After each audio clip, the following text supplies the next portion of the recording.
Hello guys, this is Bhavana Sharma from सरप्रिस्टा design और आज हमारे साथ हैं ब्राह्मण संदेश और राज मीडिया टाइम्स के chief editor mister Naval Kishore Sharma. तो आइए जानते हैं इनकी जर्नी के बारे में। तो सर बताइए, आपने इस ब्रांड को कैसे स्टार्ट किया और आपको क्या इंस्पिरेशन था इसको स्टार्ट करने के लिए?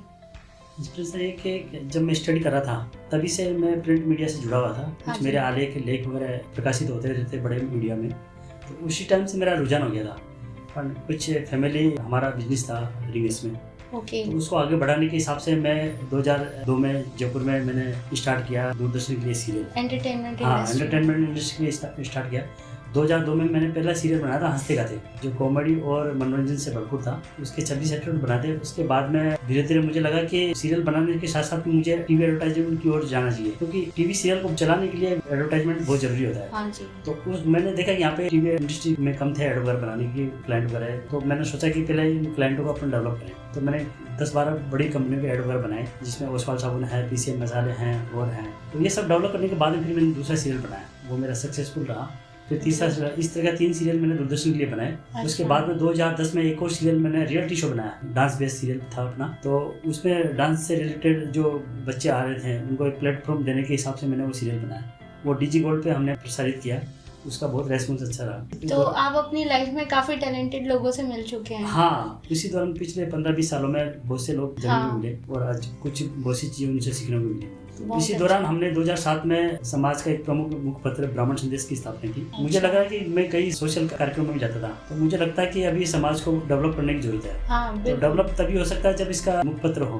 तो इसी को उद्देश्य को मैंने ध्यान में रख के 2007 में ब्राह्मण संदेश की स्थापना की। अच्छा। धीरे धीरे साल 2 साल में लोग जुड़ते गए। आज 2024 में लगभग इससे करीब जितने भी संगठन है इंडिया में वो सब एसोसिएट हैं। करीब 100 से ज़्यादा संगठन इससे एसोसिएटेड पेपर से, और आज ये समाज की प्रमुख आवाज़ बन चुका है। और इससे समाज में अगर जागृति लानी है तो मुखपत्र के माध्यम से लोग जुड़ते गए, और समाज के साथ साथ में जैसे अपनों को आवाज़ उठानी है, सामाजिक मुद्दों पे, अगर समाज के मुद्दों पर आवाज उठानी है या सरकार के सामने अपनी बात एकजुट करना चाहिए, कम्युनिटी बनाना चाहिए, उनके लिए बेस्ट था। फिर 2007 में ये चालू किया। 2011 में मैंने राज मीडिया टाइम्स की स्थापना की। अच्छा। तो मैंने छोड़ा, ये तो सोशल पेपर है, एक जर्नल पेपर की अपनी जरूरत है, जिसके माध्यम से अपन और लोगों से अपन ज्यादा से ज्यादा जुड़ सकें। बिल्कुल। और एक जर्नल आवाज अपन इसके साथ में उठा सकें। तो इसी उद्देश्य को लेकर मैंने 2011 में राज मीडिया टाइम्स की स्थापना की, और आज दोनों पेपर बड़े सफलतापूर्वक जयपुर से प्रकाशित हो रहे हैं और बहुत लोगों को बहुत पसंद आ रहे हैं, लोगों की आवाज़ बनी हुई है। तो आपकी इस वर्किंग लाइफ के दौरान, इस ड्यूरेशन में आपको क्या क्या चैलेंजेस आए और आपने उनको कैसे फेस किया?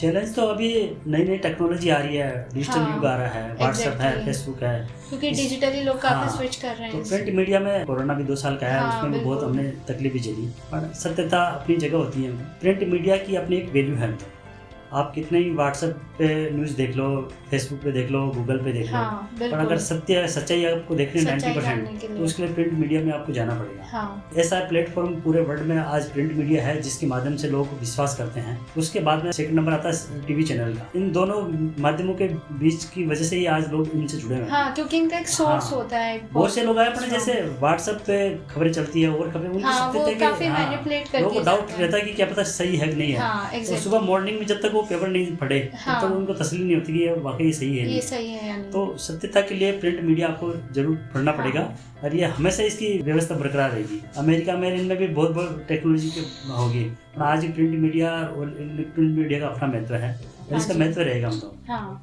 तो जयपुर राजस्थान का मार्केट आपके प्रिंट मीडिया को कैसा ट्रीट कर रहा है, और आपको अपकमिंग मार्केट में क्या क्या अपॉर्चुनिटीज नजर आ रही हैं? देखो, बढ़ता हुआ मार्केट है जयपुर का। आने वाले टाइम में यहाँ हाईटेक सिटी डेवलप हो रही है। हाँ जी। तो मुझे लग रहा है कि रोजगार की बहुत बड़ी संभावना है। जयपुर इंडिया का नहीं, पूरे वर्ल्ड का अपना एक महत्व रखता है। आज आप देख रहे हो टूरिस्ट, क्योंकि आए दिन अनएम्प्लॉयमेंट को भी लेके काफी चर्चाएं होती रहती हैं। तो ऐसे में एम्प्लॉयमेंट, ऐसी बात नहीं, पिछले 5-7-10 सालों में खूब डेवलप हुआ है। और आने वाले 10 सालों में आप देखना जयपुर की अपनी एक अलग पहचान हो जाएगी। जो आप सोच रहे हैं बेंगलोर, हैदराबाद, गुड़गांव, इस तरह का एक हब यहाँ पे जल्दी बनने वाला है। आपको पिछले 5 से 10 सालों के बीच में आपको ये सब चीज देखने को मिलेगी, और मुझे लग रहा है कि टैलेंट यहाँ जयपुर में कमी नहीं है। जयपुर का टैलेंट पूरे वर्ल्ड में फेमस है। बस उनको एक प्लेटफॉर्म की जरूरत होती है, और यहाँ के लोगों को बहुत, बाहर के लोग भी खूब पसंद करते हैं, और यहाँ के रोजगार के लिए लोग बाहर विदेशों में भी खूब जा रहे हैं।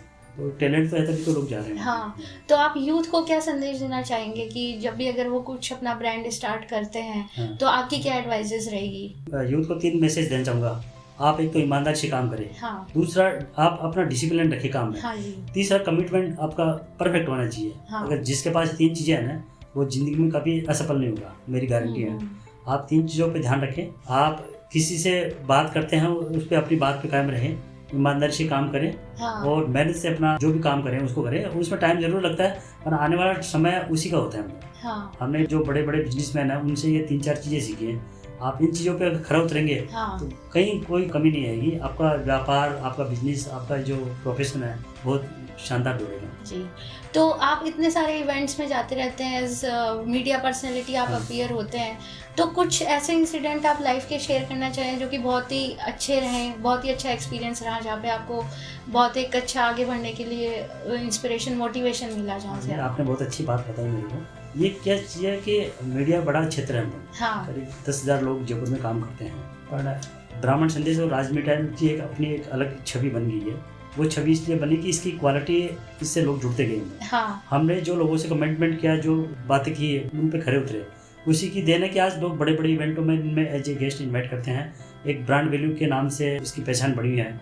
लोग इसको अपना मीडिया पार्टनर बनाने के लिए तैयार रहते हैं। हाँ तो आप जब कोई क्वालिटी इस तरह की डेवलप करोगे, हाँ लोग सदैव आपसे जुड़ते चले जाएंगे। कोई भी काम कर लो, ये मीडिया ही नहीं है, आप किसी भी क्षेत्र में हाँ, काम किसी भी करोगे फील्ड में अगर हम तो इसमें आप, मैंने जो 3 चीज़ आपको बताई, इस पे आप खरा उतर के, हमने भी इसी को हाँ। ध्यान में रख के ये काम किया। हाँ फिर बाद में बड़े बुजुर्गों का आशीर्वाद है, हमारे जो ऊपर ईश्वर है, हाँ जी। उन्हीं के आशीर्वाद से सब चीज़ें काम चलती तो आप अपनी वर्क लाइफ और पर्सनल लाइफ को कैसे बैलेंस करते हैं? है। मैं क्या डेली डायरी मेंटेन करता हूँ। अच्छा, तो जैसे शेड्यूल है, जैसे ये काफी अच्छी हैबिट हाँ, है। जैसे मैंने आपको कल बोला है कि अपन कल का रखेंगे, हाँ तो मैं आपकी बात को पहले डायरी में रखते नोट कर हुए, लिया भी हाँ। अपन 2 से 4 के बीच में अपना इंटरव्यू रखेंगे। इससे पहले मेरे जो 2 इम्पोर्टेंट काम थे उनको हाँ। मैंने प्राथमिकता किया, फिर बाद में जैसे फ्री होके आपको मैंने बोला। हाँ तो डेली आप अगर डायरी मेंटेन करते हो तो हाँ। उसको आप शेड्यूल बना लो, तो अच्छा उससे 90% आपके काम परफेक्ट होंगे। हाँ आदमी क्या सोचता है कि काम कई बार कम रहता है, पर उसको अव्यवस्थित जो प्लानिंग होती है ना, वही आदमी को पजल बनाती है। एग्जैक्टली। आप काम सारी चीज़ें मैनेज करो, पर उसका शेड्यूल बनाओ कि ये काम प्रायोरिटी पे है, ये काम कल कर सकते हैं, ये काम परसों कर सकते हैं। घर के कौन से जरूरी काम है उसको पहली प्रायोरिटी पे रखो। दूसरा अपना प्रोफेशन है, उसमें किन किन को आपने क्या टाइम दिया, उसकी हाँ। पूरी एक प्रायोरिटी रखो। तो शेड्यूल बना के रखो, काम इजी भी हो जाता है। हाँ जी। काम को आप बहुत दृष्टि के हिसाब से देखोगे तब काम होता है। हाँ। काम को प्रॉपर तरीके से आप मैनेज करो, डायरी मेंटेन करो, इसमें हो जाता है। जो काम आपके बस का नहीं है उसको पहले 2 दिन बाद में हम हाँ, तो कुछ ऐसा एस्टिमेटेड नंबर आप बताना चाहें कि हमारे देश में अभी भी इतने रीडर्स मौजूद हैं जो कि पेपर मीडिया में इंटरेस्टेड हैं आज भी, और इतने सारे रीडर्स आपके पेपर को पढ़ते हैं, प्रिंट मीडिया को तवज्जो देते हैं, तो कुछ नंबर अगर आप रिवील करना चाहें? देखो, प्रिंट मीडिया की बात करूँ तो मैं अभी भी लोग प्रिंट मीडिया पे, मैंने पहले भी ये बात बोली थी, हाँ जी। प्रिंट मीडिया पे विश्वास लोगों का बना हुआ है। हाँ नई जनरेशन जरूर ठीक है, डिजिटल प्लेटफॉर्म पर आई है, पर जो 30 से लेके 70 साल तक की उम्र के लोग हैं ना, हाँ। अभी भी प्रिंट मीडिया, इलेक्ट्रॉनिक मीडिया से जुड़े हैं। नई जनरेशन की कुछ व्यस्तता मान लो या कुछ इस तरह के उनके प्रोफेशन मान लो, तो उनसे वो प्रॉपर जुड़ नहीं पाते हैं। फिर भी अगर सत्य खबर के लिए अगर जाना है तो प्रिंट मीडिया के लिए है। हाँ, प्रिंट तो मीडिया अभी भी देश में करोड़ों लोग प्रिंट मीडिया से एसोसिएट हैं। मेरी बात करूँ राज में टाइम्स और ब्राह्मण संदेश की, तो इससे लाखों लोग एसोसिएट हैं। हाँ वो डिजिटल हमारे पास ग्रुप बने हुए हैं 200-300, तो उनके माध्यम से खबर जाती है। कुछ हमारे मेंबर बने हुए हैं उसके माध्यम से जाती है, कुछ हमारे डिजिटल प्लेटफॉर्म में उसके माध्यम से। तो इसकी कोई कैलकुलेशन नहीं पड़ा है, जहाँ से हमारे पास मैसेज आते हैं, लोग जुड़े हुए रहते हैं, उससे आपसे लगता है कि बड़ा नेटवर्क बना हुआ है। और आपके अकॉर्डिंग अगर कोई न्यू बाई अगर इसमें इंडस्ट्री में पाँव रखना चाहता है और अपना खुद का ब्रांड बनाना चाहता है, तो उसको आप क्या एडवाइजेस देना चाहेंगे? देखो, कोई भी काम है ना, 3 से 5 साल का समय लगता है। हाँ अगर आपने प्रॉपर ईमानदारी से अगर काम किया है, देखो समस्याएं हर फील्ड में आती है। हाँ जी, आप बिल्कुल। कोई भी काम करके देख लो, जरूरी नहीं कि प्रिंट मीडिया या मीडिया में ही है। आप कोई भी काम करो, 3 से 5 साल आपको ईमानदारी से, धैर्य से आपको काम करना पड़ेगा। नहीं, मतलब ऐसा कि ये कुछ एक मिस्टेक्स जो उसे नहीं करनी चाहिए एज ए न्यू पर्सन, आप अपने एक्सपीरियंस से आप कुछ बताना चाहेंगे? मिस्टेक तो ये है कि आप प्रॉपर तरीके से उस काम के प्रति समर्पित जब तक नहीं होंगे ना, डेडिकेट होना पड़ेगा।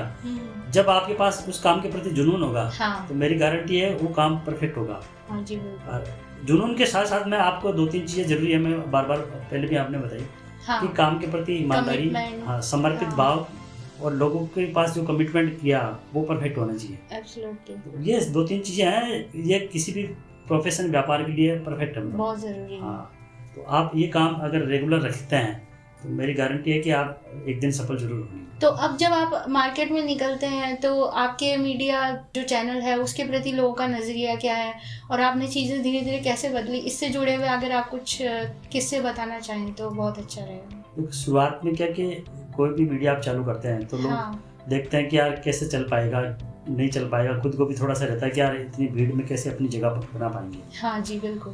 पर काम जो भी आप करते हो, जो कवरेज करते हो या लोग के साथ में आप एसोसिएट होते हैं, तो आप दिल से एसोसिएट हो जाए, प्रॉपर तरीके से आप काम करें। जब ये सब चीज़ चलेगी रेगुलर तो लोग आपसे अपने आप जुड़ेंगे।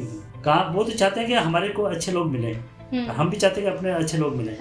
अच्छे लोग कब मिलेंगे? जब आप खुद अच्छे बनेंगे, जब आप अपना 100% सही देंगे तो लोग अपने आप जुड़ेंगे। शुरुआत में हो सके 2-4 महीने आपको थोड़ी तकलीफ आएगी, पर जब आपकी काम की क्वालिटी लोगों तक जाएगी तो गारंटी 100% आपको उसका रिजल्ट मिलेगा। और जैसे ब्राह्मण संदेश की आपने शुरुआत की हुई है, तो अगर ब्राह्मण कम्युनिटी के बारे में बात की जाए तो क्या उनमें भी काफ़ी चेंजेस आए हैं विद इन पास्ट ईयर्स अगर देखा जाए तो? हाँ, जब से मैंने न्यूज़पेपर चालू किया है, पिछले 15 सालों का मेरा अनुभव है। 15 सालों में बहुत चीज़ें चेंज हुई है। लोग बहुत बड़े बड़े बिजनेस में आए हैं, रिस्क लेके काम किया उन्होंने, और ईमानदारी से जिन्होंने काम किया है वो आज आगे बढ़े। में तो कई ऐसे हैं जिन्होंने छोटा सा व्यवसाय किया था, अच्छा। आज उन्होंने अपने काम के प्रति लगन और डेडिकेट रहने की वजह से वो आज कहीं से कहीं पहुंच गए। काम अगर ईमानदारी से करते हो तो कोई भी काम न छोटा है न बड़ा है, आप काम कर सकते हो। रही समाज में अभी पिछले 15-20 सालों में खूब चेंजिंग आई है। लोग अभी जो नई जनरेशन आ रही है वो इतनी इंटेलिजेंट है कि वो गवर्नमेंट जॉब में तो ही, प्राइवेट सेक्टर में भी उन्होंने बड़ा काम किया है। बड़ी बड़ी इंडस्ट्रियों में लोगों ने पहले काम किया था, आज वो उसी काम को सीख के आगे बढ़े हैं। काफी प्रोग्रेस कर रहे हैं। काम में अभी चेंजिंग खूब है, टैलेंट की कोई कमी नहीं है। टैलेंट के साथ साथ में आप ईमानदारी से काम करते हो, तो वो काम बड़ा दिन दुनी रात चौगुनी प्रोग्रेस करता है। तो कुछ फाइनल वर्ड्स आप हमारे ऑडियंस को बताना चाहें? पहले तो आपको बहुत बहुत धन्यवाद, थैंक यू कि आप हमारे ऑफिस आए।